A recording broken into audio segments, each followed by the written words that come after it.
అండి welcome to Monika vlogs. ఈరోజు మనం సింపుల్ గా పూరికి సూపర్ కాంబినేషన్ లో ఉండే ఆలు కుర్మా చేసుకుందాం. రెస్టారెంట్ స్టైల్ లాగా ఉంటుంది, చాలా బాగుంటుందండి. సో దీనికోసం అయితే నేను ముందుగానే ఒక 3 అలా పెద్ద ఆలుగడ్డలు తీసుకున్నాను. ఇలా కొంచెం పెద్దగా క్యూబ్స్ లాగా కట్ చేసుకొని పక్కకు పెట్టేసుకున్నాను. అలాగే దీనికి ఉల్లిపాయలు కాస్త ఒక 2 పెద్దవి, కొన్ని పచ్చిమిర్చి, ఎండుమిర్చి, కొంచెం పచ్చిమిర్చి ఎక్కువ తీసుకుంటున్నాను ఎందుకంటే కారం తక్కువ వేస్తాము. అండ్ కాస్త కరివేపాకు, కొంచెం కొత్తిమీర. మరి లేట్ చేయకుండా రెసిపీలోకి వెళ్ళిపోదాం. ఓకేనా అండి? ముందుగా స్టవ్ ఆన్ చేసుకొని ఒక 2 టేబుల్ స్పూన్ల ఆయిల్ పోయాలి. అది వేడయ్యాక ఇందులోకి 1 టీ స్పూన్ ఆవాలు,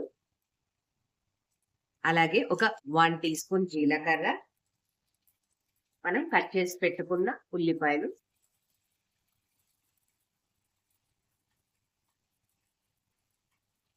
వేసి ఒకసారి ఉల్లిగడ్డలు వేసాక ఒక్కసారి ఇలా కలిపేసేయండి.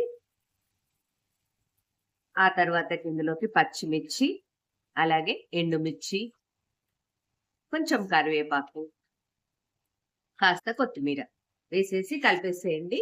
ఆనియన్స్ కాస్త ఫ్రై అవ్వనివ్వండి. వీటిని కొంచెం కలర్ చేంజ్ అవుతుంది అనేంత వరకు ఫ్రై చేసేసుకుందాం.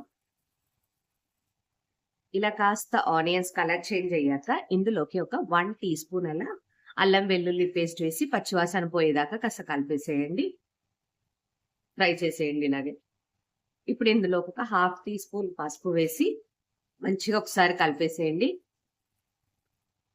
ఇప్పుడు ఇందులోకి ఆల్రెడీ మనం కట్ చేసి పెట్టుకున్న ఆలుగడ్డ పీసెస్, ఇవి ఏం ఉడికించినవి కాదండి, పచ్చివే, వేసి ఒకసారి సిమ్లో ఒకసారి కలిపేసుకుందాం. చాలా సింపుల్ రెసిపీ, కానీ పూరీలోకి చాలా బాగుంటుందండి. హోటల్ లాగా ఆలు కుర్మా లాగా ఉంటుంది, చాలా బాగుంటుంది. సో ఇలా కలిపి దీన్ని మూత పెట్టేసుకొని ఉడకబెట్టేసేయాలి.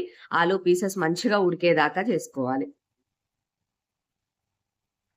సో నేను ఇప్పుడు దీన్ని మూత పెట్టేసి ఉడకబెడుతున్నాను. ఇలా మూత పెట్టేసి మీడియం ఫ్లేమ్ లో ఆలు కొంచెం ఉడికేదాకా, ఇలా తుంచితే తుంగేటట్టు అంతవరకు మధ్య మధ్యలో కలుపుతూ ఉడికించుకోవాలి. సో దీన్ని ఇప్పుడు మీడియం ఫ్లేమ్ లో ఉడికిస్తున్నాను. ఇప్పుడు చూడండి ఆలుగడ్డ ఉడికిందో లేదో మనం చూద్దాము. సో ఇలా ఒక పీస్ తీసేసుకోండి. ఒక పీస్ తీసుకొని స్పూన్ తోటి ఇట్లా చుంచండి. ఇలా బ్రేక్ అవుతుంది అంటే ఓకే, లేదంటే మాత్రం కాసేపు ఉడకబెట్టేసేయండి. నాకైతే ఇది ఒక 5 to 7 మినిట్స్ అలా పట్టింది. సో ఇలా అయ్యాక ఇందులోకి మనం కావలసినన్ని వాటర్ పోసుకుందాము. నేనైతే ఇవి ఒక 3 పెద్ద ఆలుగడ్డలు, 3 ఆలుగడ్డలు కాబట్టి నేను, అలాగే ఉల్లిపాయలు కూడా తీసుకున్నాను కదా, 3 తీసుకున్నాను. ఇందులోకి నేను చూడండి 1, మీకు ఎంత కన్సిస్టెన్సీ గ్రేవీ కావాలంటే అంత పోసుకోవచ్చు. నేనైతే ఒక 2 గ్లాసులు పోస్తున్నాను వాటర్. ఎందుకంటే ఇందులోకి మనం శనగపిండి యాడ్ చేస్తాం కాబట్టి అదంతా దగ్గరకు వస్తుంది. ఇలా నాకైతే ఒక 2 గ్లాసులు పెట్టాను. అవి 1/2 లీటర్ గ్లాసు అంటే ఒక 1/2 లీటర్ వాటర్ వరకు పోసాను. ఇది బాయిలింగ్ పాయింట్ రానివ్వండి. ఈ టైంలోనే మనం సాల్ట్ కూడా యాడ్ చేసేద్దాము. ఇప్పుడు ఇందులోకి రుచికి సరిపడా సాల్ట్ యాడ్ చేస్తున్నాను. నేనైతే ఒక 1 టీ స్పూన్ అలా యాడ్ చేశాను. మీరైతే మీ టేస్ట్ కి సరిపడా యాడ్ చేసుకోండి. సో ఇది కొంచెం రోలింగ్ బాయిల్ కావాలి. కాస్త అలా మసులుతున్నప్పుడు మనం ఆల్రెడీ పక్కకు పెట్టేసుకున్న పిండిని ఇందులోకి కలుపుకోవాలి. సో నేను పిండిని కూడా చూపిస్తాను ఇప్పుడు. ఇక చూడండి, నేను ఒక 2 టీ స్పూన్స్ దాకా శనగపిండి తీసుకున్నాను. ఒక 2 టీ స్పూన్స్ అవుతుంది.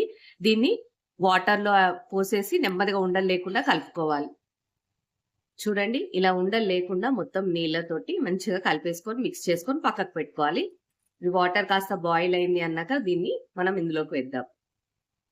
చూడండి ఇది మరగడం స్టార్ట్ అయింది. సిమ్ లోనే పెట్టేసుకొని మనం ఆల్రెడీ పక్కకి చేసి పెట్టుకున్నాం కదా ఈ శనగపిండి పేస్ట్ ని స్లోగా ఇందులోకి వేసేయడమే.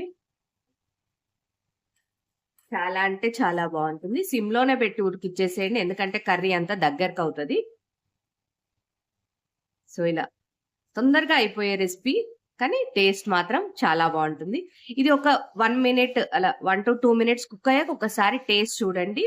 మనం పచ్చిమిర్చి వేసాం కాబట్టి ఇంకేమన్నా కారం పడుతుందా లేదా సాల్ట్ ఉప్పు పడుతుందా చూసేసుకొని యాడ్ చేసుకుందాము. సో ఇది ఒక 1 మినిట్ అలా కుక్ చేస్తున్నా నేను.